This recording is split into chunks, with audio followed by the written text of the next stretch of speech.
នេះជាសកម្មភាពបងប្រុសដែលគាត់មកមានជំនឿទៅលើផ្ទះបាទផ្ទះស័ក្តិសិទ្ធិបារមីស័ក្តិសិទ្ធិហើយប្រជាជនខ្មែរយើងនៅមានជំនឿហើយខ្ញុំបាទសានមន្ទឿនក៏មានជំនឿ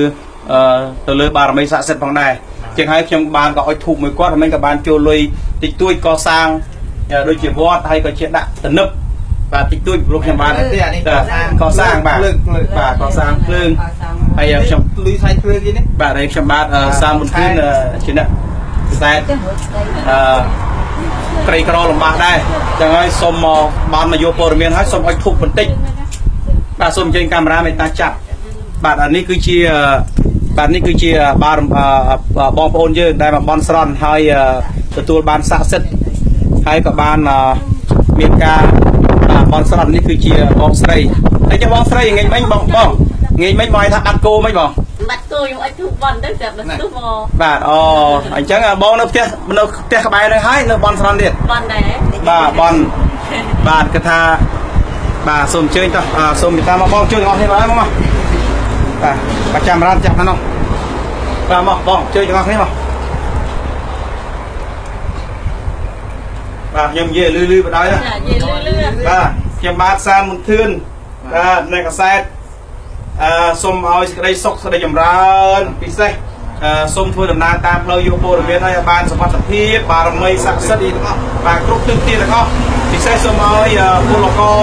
រការខ្មែរយើងនៅប្រទេសកូរ៉េទាំងបងប្អូនខ្មែរយើងជួនចិត្តឲ្យសុខសប្បាយគ្រប់មនីគ្រប់ប្រទេសទាំងអស់ឲ្យសុខសប្បាយរស់ស៊ីមានបានពិសេសគឺឲ្យសុខភាពល្អឲ្យខ្មែរយើងរួបរวมតែមួយកុំឲ្យខ្មែរយើងបែកបាក់គ្នាកុំឲ្យមានការឆ្លោះគ្នាពិសេសគឺថាសូមឲ្យអ្នកនយោបាយឆាប់ត្រូវគ្នាឆាប់ត្រូវគ្នាកាលណាត្រូវអ្នកនយោបាយត្រូវគ្នាទៅប្រទេសជាតិយើងរីកចម្រើនហើយបាទអញ្ចឹងកូនចៅសូមបន់ស្រន់តែប៉ុណ្្នឹងទេបាទបារមីបាទអញ្ចឹងបាទបារមីស័ក្តិសិទ្ធិបាទព្រោះកូនចៅបាននយោបាយព័ត៌មានហើយគឺថាមានតែប៉ុណ្្នឹងទេតែបើកូនចៅរស់ស៊ីមានបានប្រាក់ខែពូជកូនចៅទិញមន់ថ្វាយ2ហើយនឹងថ្វាយជូន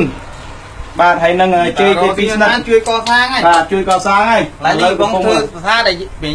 បាទពីប្រុងកសាងធ្វើប្រាសាទហើយបាទអីលីចូលថាបាទអរគុណណាស់បាទហ្នឹងហើយអ្នកថតដល់ធូបដែរទៅបាទឲ្យអ្នកថតឲ្យធូបម្ដងបានដែរបាទសូមអញ្ជើញឲ្យសុខសប្បាយតាមផ្លូវបាទឲ្យសុខសប្បាយតាមផ្លូវបាទបងស្រីបាទនេះហើយគឺជាបងស្រីហើយបងស្រីម្សិលមិញខ្ញុំអុជមួយបាទហើយបងធីកមកបាទសូមអញ្ជើញបាទអស់ធូបមកចាំមកមកណាអេចាំដាក់មកអត់ឲ្យប្រយ័ត្នយប់នឹងគាត់ទៅលីគាត់វាគ្នាធំជាងដីសុកទេបាទដីសុកគឺអ្វីគឺកើតឡើងអស់បាទបើអត់មានដីសុកក៏បាទដែរអានេះរឿងជឿរឿងរបស់បងប្អូនណាបងបាទនេះវាជាពេលជំនឿវាការជឿមិនជឿរបស់បងប្អូនតែសម្រាប់ទស្សនៈរបស់ខ្ញុំជឿដែរចុះពេលជំនឿយើងមើលឃើញទេបាទចុះសម្រាប់បងបញ្ចេញទស្សនៈមិនទេក្នុងនាមពលរដ្ឋខ្មែរមួយរូបបងខ្ញុំចេះតែយើងជាក្មេងសកលក្រោយយើងអត់ដឹងដែរប៉ុន្តែយើងជឿតគ្នាតែចាក់ដែលគាត់និយាយតគ្នាណាបាទគាត់ថាពេលជំនឿនេះអ្នកដែលមិនជឿជារឿងរបស់អស់លោកទេជារឿងរបស់អ្នកដែលមិនជឿតែបើអ្នកជឿទៅបាទរឿងមើលឃើញមិនមើលឃើញយើងអត់ដឹងដែរបាទឃើញទេបងបាទហ្នឹងហើយឃើញអស់គ្នាបាទពេលជំនឿយើងមើលឃើញទេបាទបុកពេទ្យចាក់ថ្នាំនេះយើងមើលឃើញបាទតែបើពេលនេះយើងមើលឃើញប៉ុន្តែនៅក្នុងលោកនេះមានមែនបាទជួបដូចនៃភ្នំក្រំថ្មឯដែលគេ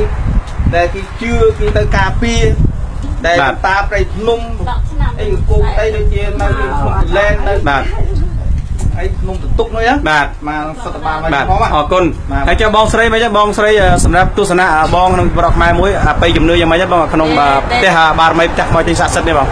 សម្រាប់ខ្លួនខ្ញុំជឿស័ក្តិសិទ្ធិរបស់ខ្ញុំតែបើទៅគេជឿរឿងរបស់គេបាទតែពួកខ្ញុំខ្ញុំជឿបាទចុះដូចយប់មិញបងតែមិនតែបាត់គោទេបងយប់មិញខ្ញុំបាត់គោតែខ្ញុំអត់ធូបបានស្រន់ទៅបានអស់ថាជាមួយច្អូនដៃគោខ្ញុំដើរមកដល់អូ